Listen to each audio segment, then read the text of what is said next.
सभी साथियों को हाथ जोड़ के नमस्कार।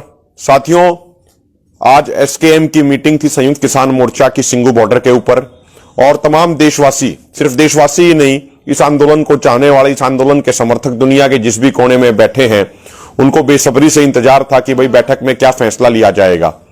तो आज जो बैठक हुई उसमें डेवलपमेंट ये हुई कि हमारे सीनियर लीडर्स के पास सरकार की तरफ से एक पत्र आया, और उस पत्र में कुछ बातें लिखी हुई थी कि सरकार इन चीजों को मानने के लिए तैयार है।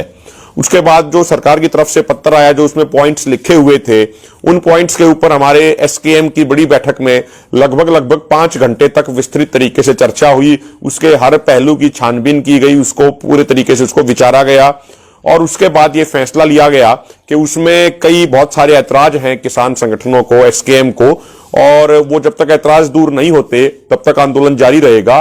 और एसकेएम की कल एक बैठक बुलाई गई है दोपहर 2 बजे को, जब तक जो हमारी एसकेएम की जो 5 मेंबर की हमने कमेटी बनाई सरकार से डायलॉग करने के लिए, सरकार से वार्तालाप करने के लिए, तो उस कमेटी को ये अधिकार है, उसकी ये ड्यूटी है कि वो उन ऐतराजों को दूर कराने का प्रयास करे। यदि सरकार वो दूर करने के लिए कोई डायलॉग करती है तो वो हमारे 5 मेंबर डायलॉग कर सकते हैं। जो मेन बात थी वो ये थी कि जो सरकार कह रही है कि एमएसपी पे कमेटी बनाई जाएगी, उसमें सरकार ने ये लिखा था कि किसान संगठन यानी एसकेएम के भी प्रतिनिधि शामिल होंगे। इसका मतलब यह था कि अन्य किसान संगठनों के प्रतिनिधियों को भी वो शामिल करेंगे। इसमें उन्होंने लिखा केंद्र सरकार के प्रतिनिधि, राज्य सरकारों के प्रतिनिधि, कुछ एक्सपर्ट्स कह रहे हैं, और फिर उन्होंने कहा एसकेएम के भी किसान प्रतिनिधि शामिल होंगे, यानी वो और किसान संगठनों को शामिल करना चाहते हैं। तो उसमें हमें इस चीज की शंका है कि वो ऐसे किसान संगठनों को उसमें लाएंगे जो हमेशा से एमएसपी का विरोध करते रहे हैं, जो हमेशा से इन 3 कानूनों को अच्छे बताते रहे, जिनका विरोध एसकेएम कर रहा था। बहुत सारे ऐसे एक तथाकथित किसान नेता हैं जिनको कई जो संस्थान होते हैं, फिक्की जैसे संस्थान हैं, वो उनको एक किसान नेता के तौर पे प्रोजेक्ट करते हैं। असल में वो किसान नेता नहीं होते, वो कॉर्पोरेट कहीं ना कहीं या सरकार के ही एजेंट होते हैं।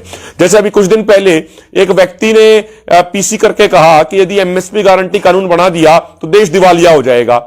ये वो व्यक्ति था जो उस कमेटी में था जो सुप्रीम कोर्ट ने बनाई थी कानूनों के ऊपर, जिस कमेटी का बायकॉट, जिस कमेटी का बहिष्कार संयुक्त किसान मोर्चा ने किया था जनवरी के महीने में।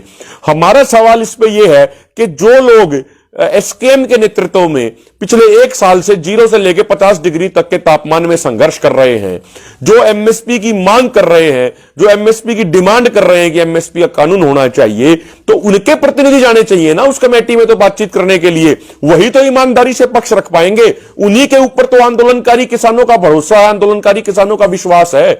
जो लोग एसी के बंद कमरों में बैठते हैं और तथाकथित वो किसान नेता बन जाते हैं, जो आज तक किसी आंदोलन में नहीं आए, उनको कमेटी में लेकर सरकार क्या करना चाहती है? यदि सरकार उनको लेना चाहती है, सरकारी और दरबारी लोगों को, तो फिर सरकार की मंशा पे निश्चित तौर पे सवाल उठते हैं। दूसरी बात, सरकार ने कहा कि भाई आंदोलन समाप्ति के बाद वो केस वापसी कर लेंगे। हमारा बहुत कटु अनुभव रहा है पहले का। मध्य प्रदेश में मंदसौर गोलीकांड हुआ, उस समय भी कहा गया था केस वापसी होंगे, लेकिन केस वापसी नहीं हुए। 2016 में यहां पे जब जाट एजिटेशन हुआ था, उसमें भी कहा गया था वो केस वापसी करेंगे, लेकिन केस वापसी नहीं हुए। ये सरकार वैसे तो किसानों को अन्नदाता कहती है, लेकिन किसानों पे 1% भी विश्वास नहीं करती। आज तक ये ब्रह्मांड इस चीज का साक्ष्य है, किसानों ने किसी का विश्वास नहीं तोड़ा। हां, यह जरूर है, बहुत सारी ताकतों ने किसानों का विश्वास तोड़ा, लेकिन किसानों ने कभी किसी और का विश्वास नहीं तोड़ा। तो सरकार को विश्वास करना चाहिए, इस अविश्वास की खाई को और ज्यादा गहरा नहीं करना चाहिए। भाई सरकार एक तरीके से घोषणा करे कि भाई सभी केसों की वापसी होगी, जिस भी स्टेट में केसेस हुए आंदोलन के दौरान, या दिल्ली में हुए या जहां भी हुए, उनकी केसों की वापसी होगी। यह कंडीशन क्यों लगाई जा रही है कि आंदोलन समाप्ति के बाद केस वापसी करेंगे? तो इस पे भी लोगों का ऐतराज था। तीसरी बात, उसमें लिखा हुआ था कि सैद्धांतिक तौर पे मुआवजे को सहमति है।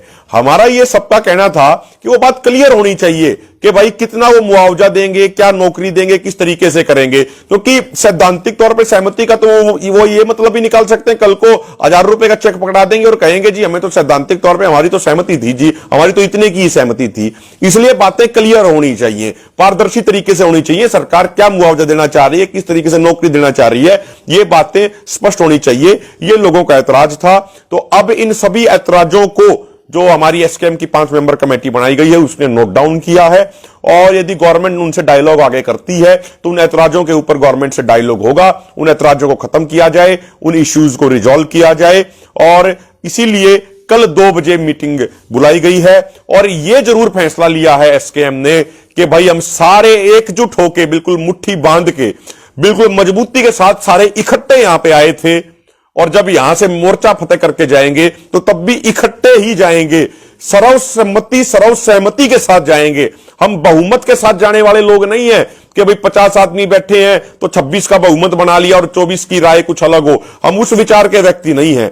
आज तक एसकेएम जो गया है, एसकेएम ने हमेशा सर्वसम्मति से निर्णय लिए, सर्वसहमति से लिए हैं। ये हमारी परंपरा है, हमारा लोकतांत्रिक संगठन है एसकेएम। तो हम सर्वसहमति बना के, सर्वसम्मति बना के ही, जिस तरीके से इकट्ठे होकर यहां पे आए थे उसी तरीके से इकट्ठे होकर, एकजुट होकर यहां से जाएंगे, मोर्चा फतेह करके जाएंगे। किसी भी एक भी साथी को पीछे नहीं छोड़ा जाएगा। सब हमारे साथी हैं, सबको साथ लेके ही मोर्चा फतेह करके यहां से जाएंगे।